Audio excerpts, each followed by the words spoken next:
Musa alayhi salam siku moja alimuuliza Allah subhanahu wa ta'ala swala. Alimuuliza, ya Rabbi, ni nani ambaye atakayekuwa jirani yangu kesho akhira takapokuwa nipo ndani ya pepo? Nani ambaye atakayekuwa jirani yangu? Allah subhanahu wa ta'ala akamjibu Musa alayhi salam, akamwambia mtu fulani ndiyo ambaye atakayekuwa jirani yako. Alidhani ya kwamba atatajiwa majina ya mitume wenzake, bali ametajiwa jina la mtu ambaye ni wa kawaida kabisa. Musa alayhi salam akashangaa na akamuuliza Allah subhanahu wa ta'ala, huyu mtu ni nani? Allah subhanahu wa ta'ala akamwambia, huyu ni fulani.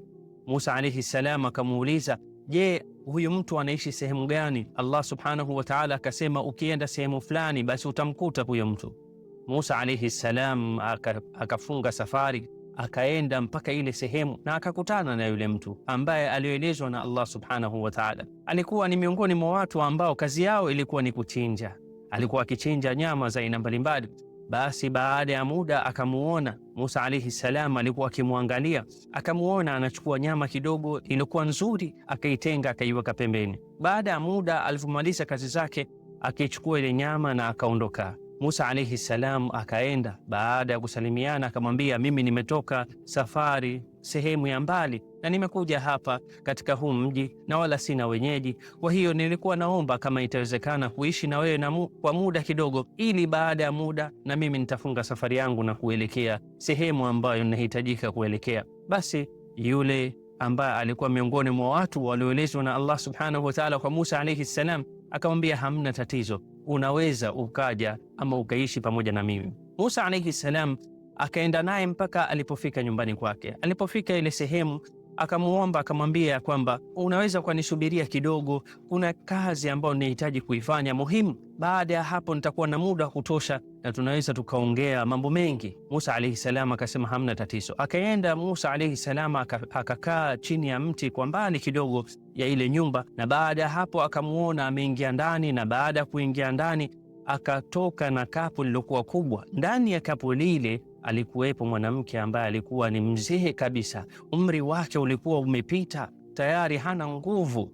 Na baada ya hapo alipofika akamtoa yule mwanamke katika ile kapu na akaanza kumwogesha, na baada ya hapo akampigisha mswaki, na baada ya hapo akaanza kumpikia na akamvika nguo iliyokuwa nzuri. Ikisha baada ya kumpikia akawa anamnywisha ile supu ya ile nyama ambayo alikuja nayo, na baada ya hapo akaanza kuichukua ile nyama na kuichakua na kumlisha katika mdomo wake. Kwa sababu gani? Kwa sababu yule mwanamke tayari umri wake umeshakuwa ni mkubwa kabisa, hana hata meno ya kuweza kuitafuna hiyo nyama. Baada ya muda, Musa alayhi salam kwa mbali anamuona yule mwanamke akimnongoneza mtoto wake karibu na sikio lake maneno fulani, lakini alikuwa hayasikii. Baada ya kumaliza, tayari yule mwanamke amefurahi na akawa amepatwa na usingizi. Basi yule mwanaume akamchukua akampeleka ndani ya nyumba kwa ajili ya kupumzika. Ikisha baada ya hapo akaja kukutana na Musa alayhi salam. Musa alayhi salam akamwambia naam. Yule mwanaume akazungumza akasema ya kwamba sasa nina muda wa kutosha, tunaweza kuzungumza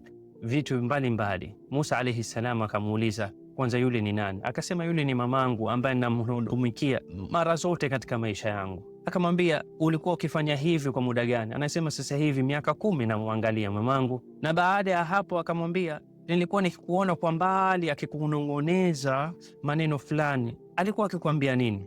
Anasema, kila siku ninapokuja kumhudumikia mamangu alikuwa ananiombea dua. Anasema, ya Rabbi, mjalie mwanangu apate daraja za juu za mitume kesho peponi. Musa alayhi salam baada ya kusikia dua hiyo akajua kwamba haya ambayo ameelezwa na Allah subhanahu wa ta'ala ni majibu ya dua ya mama yake. Subhanallah, angalia, utakapopata radhi za wazazi, basi bila shaka Allah subhanahu wa ta'ala atakuinua kidaraja katika maisha yako hapa duniani na kesho akhira. Kama kuna kitu ambacho sisi tunahitajika kukipigania katika maisha yetu, basi hamna kama radhi za wazazi wetu. Wallahi ni jambo ambalo lilokuwa kubwa.